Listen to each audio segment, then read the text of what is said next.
Asie. Un siècle était passé depuis l'heure où la France, lasse de prodiguer sur nos cieux la vaillance, cédait notre grand fleuve aux Anglais triomphants.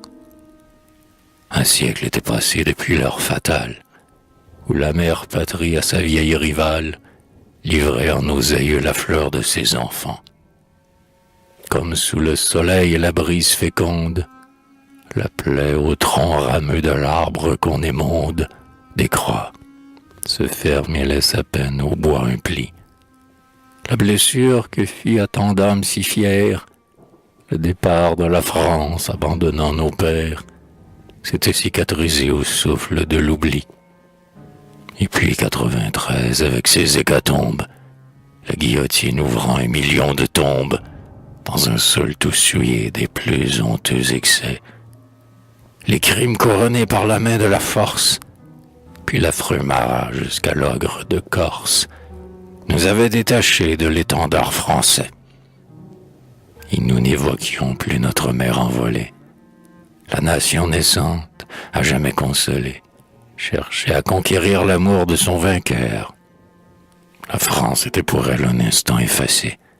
Et si parfois son nom traversait sa pensée, il y ressuscitait une vague rancœur.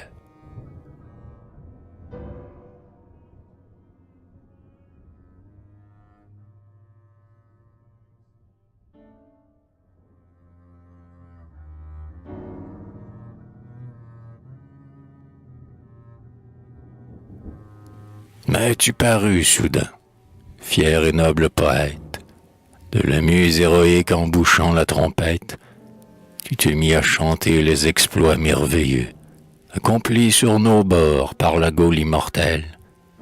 Tu te mis à chanter, les yeux tournés vers elle, tout ce monde de gloire où vivaient nos aïeux.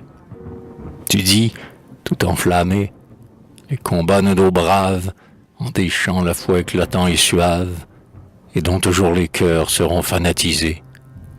Tu dis les dévouements de ce groupe homérique, qui 100 ans défendit sur le sol d'Amérique, la tant vieille bannière aux plis fleur-de-lysée. Tu dis avec douleur la douleur des ancêtres, épuisée par la faim et vendue par des traîtres, et ta voix tressaillit d'un indicible émoi. Quand tu nous rappelas qu'à la cour de Versailles, un des fiers survivants de nos fières batailles avait en vain tenté de parler à son roi. Tout un peuple s'y mut à ta voix souveraine, et nul barde, après toi, dans la brillante arène, que la gloire guerrière emplie de son rayon, ne fera retentir d'un éclat plus sonore ces grands noms dont chacun de nos foyers sonores, Sainte-Foy et Lévis, Montcalm et Carillon.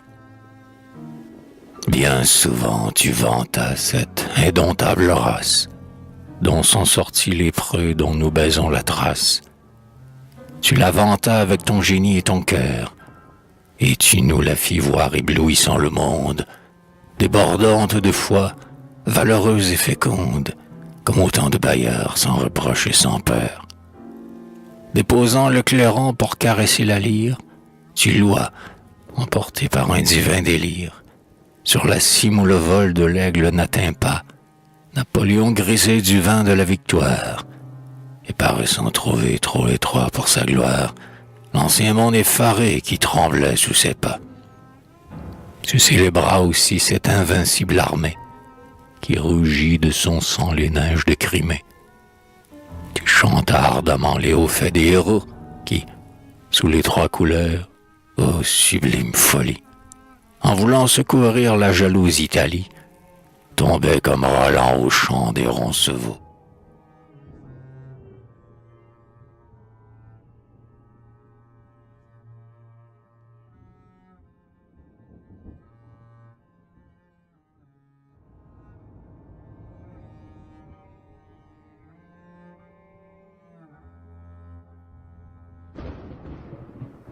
Ô puissance de l'art et du patriotisme, en t'écoutant, poète, exalter l'héroïsme de ceux que le destin pouvait seul conquérir, en t'écoutant louer, sans choix ni préférence, les hommes qui jadis combattaient pour la France, nous avons tous senti notre cœur s'attendrir.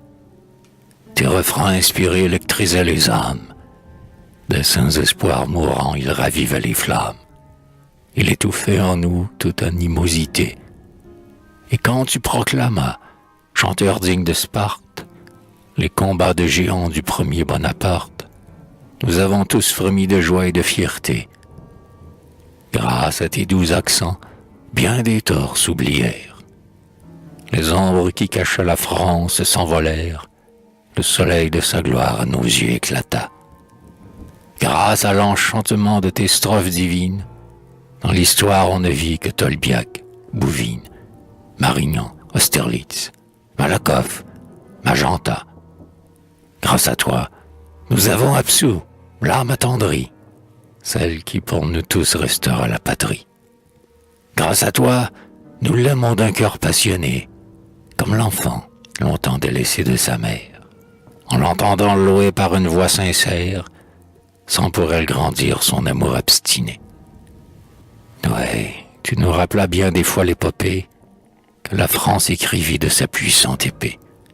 Tu nous initias son art enchanteur, en versant ses rayons les plus purs sur ta lyre, et, comme pour le sien le doux chantre d'Elvire, tu fus pour ton pays un régénérateur. Allumant le flambeau de ta muse extatique, au radieux soleil du cycle romantique, qui jetait sur Paris son éclat enivrant, et dont Québec encore ignorait la magie, tu brûlas les autels que la mythologie avait jadis dressés au bord du Saint-Laurent.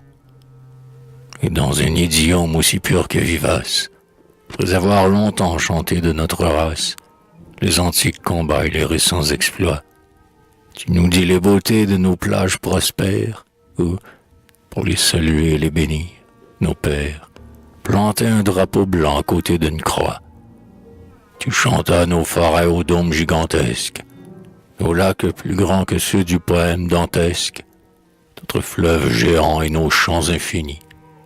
Tu racontas les jours où nos vastes rivages faisaient sans fin redire leurs échos sauvages, l'hymne de l'Iroquois scalpant ses ennemis.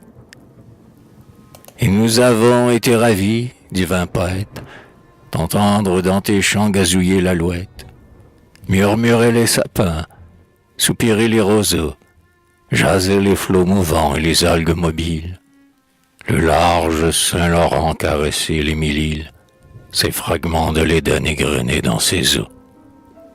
Et nous avons frémi d'une terreur sacrée, quand tu fis retentir dans ta strophe inspirée la voix du Dieu propice aux sauvages errants, et qui leur promettait une vie immortelle, où leur âme suivrait une chasse éternelle d'énormes caribous et d'orignaux géants.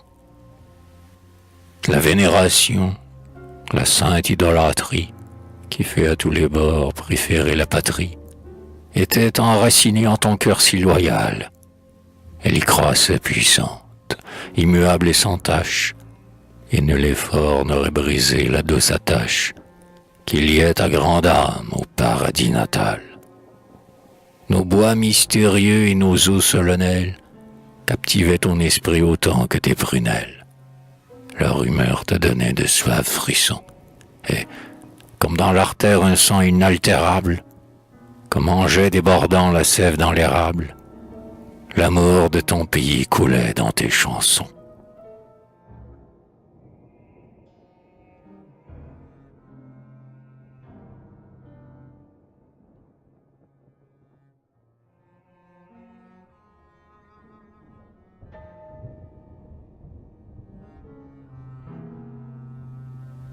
Mais, hélas, le destin qui poursuit le génie, qui fait payer si cher au bar de l'harmonie, qui son luth fait pleuvoir sur le monde enchanté, te refusait toujours la paix que l'or assure, et tu souffris longtemps dans ta retraite obscure, les torturants ennuis de la nécessité.